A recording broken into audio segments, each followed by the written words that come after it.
And last thing for me, for you, Dana, you said coming in here, obviously, that Anderson is fighting for a title shot. If he wins, he will challenge for the middleweight title. Are the same stakes on the line for Mr. Adesanya as well? Does he get this is for the #1 contender position. This is it. This is for the #1 contender. Yeah.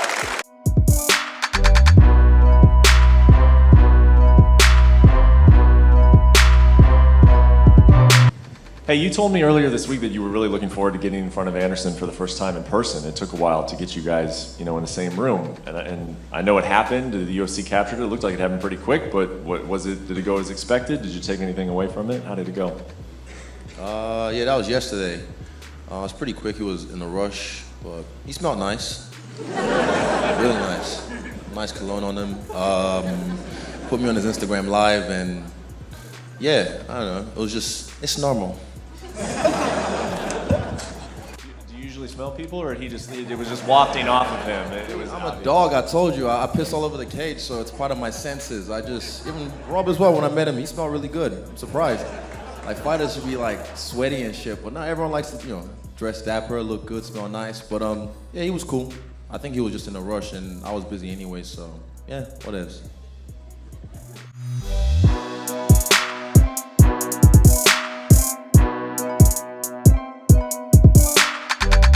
TJ Dillasahw have some problem because 10 times out of 10, Henry's gonna knock him out. 10 times out of 10, Marlon will knock him out. The whole thing is TJ Dillasahw is just his career just got derailed, and at the end of the day, Marlon and Henry, they want to be a world champion since they birth or they born or they start training, right? I'm just there for both of them to give them the best opportunity to become the world champion and make the best out of it, make the most money, take care of their families, their responsibilities. But it's a very interesting situation because now, my opinion, Henry is the UFC bantamweight champion. He's the flyweight champion because you cannot be a champion coming off a loss. And my opinion, I think Cody should rematch. What's his name? TJ. They should strip him from the title, and they have Henry and Marlon fight each other for the bantamweight title. But I know this is not reality.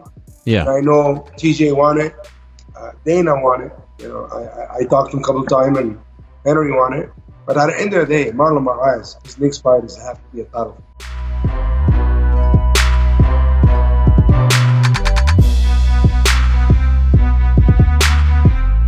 I'm very happy that I could face the Valentina Shevchenko, and I didn't feel the power of her punches, but definitely I felt her clinch, and that's the thing. That fight with Valentina went on and off, so I didn't have time to prepare physically for this fight, because in the clinching she was super strong, and that my takedown defense is very good, on point, but it was something like, it was like a body lock. I think I'm proud of myself. I did good. She didn't smash my face as she did in her fight before, but definitely if I wanna compete in 125, I need to put muscle weight, build the power. But I couldn't do that before that fight with Valentina Shevchenko because I was planning to go. I'm still planning to go to 115. So it was difficult decision, difficult fight. But my next move is 115.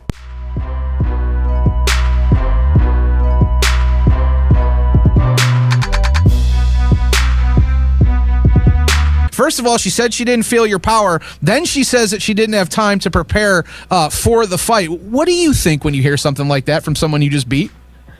Unfortunately, every time when I fight with someone and after the fight they are trying to find the reason, excuses why they lost the fight, they was not feeling good, they was ill or something like this or something like that. I respect Joanna a lot because we have our history through the years. Right. We fought in Muay Thai, now we was fighting in UFC and MMA, and but what you can say? Nothing. She said it, whatever. But result, it speaks by itself. and this is what's most important, because you can do nothing to prevent someone to keep like speaking about anything.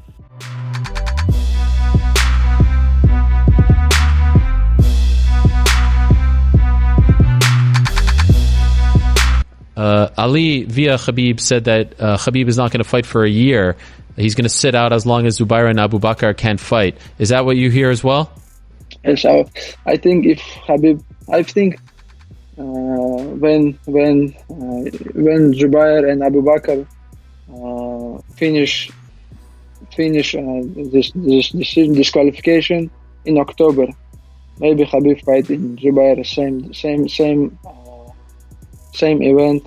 Right. No, he don't. I know he's still waiting for disqualification from Zubaira and Abu Bakr. I haven't had an opportunity to talk to you really since Nevada ruled on Conor and Khabib, and the one thing I really wanted to get your opinion on was Khabib is out for 9 months, could be 6, could be back by April if he does the public service announcement. He's saying that he doesn't want to fight again until November. Are you okay with that, or what are your conversations like with Khabib right now? I haven't talked to Khabib, but you know, we'll get it figured out. I don't know what he wants or what he's looking for right now.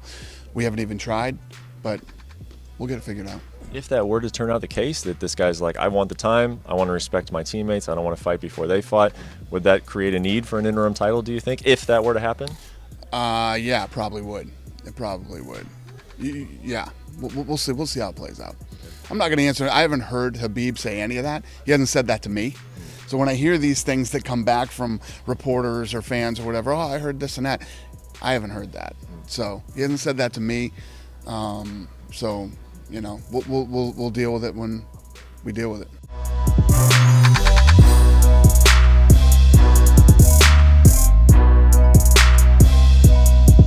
He had 2 5-round wars against Yoel Romero.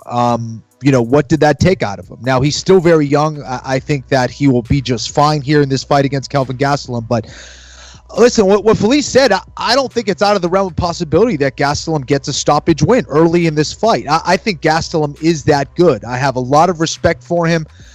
When I look at the fight, I say, listen, he has spent, 50 minutes in his last 2 fights against a very powerful Olympic level wrestler in Yoel Romero, a guy that not only can wrestle, but he's a very powerful striker as well. He's knocked out a lot of guys in the UFC in dramatic fashion. And I think that experience just goes a very far way with me as far as the young Robert Whittaker. I think Whittaker, with his karate style, he's very good at finding his angles and blitzing at the right times. If we're not going to see panic out of him against Romero, he's just not going to panic, period, against anybody. I think it's going to be hard to beat a guy in Robert Whittaker. I think Whittaker gets it done. I don't think it's going to be a blowout by any means. I think it will be a close fight. A lot of respect for Gastelum. I think Whittaker gets it done by decision here.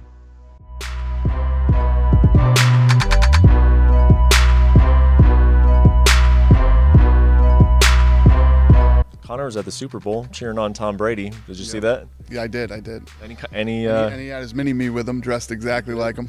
He did. Looking sharp in a purple outfit, if I do say so myself. He can pull that off. I could never pull off a purple suit. You were not at the Super Bowl, right?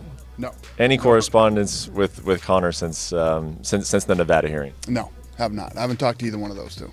Perfect world, when would you like to see him come back and against who? This summer. Against who? Listen, him and Cowboy want to fight. Mm-hmm. I'm cool with that. Is Cowboy willing to sit out and wait for that answer? Because, historically, the guy always likes to get back in there pretty quickly. I don't know the answer to that question either. I don't know.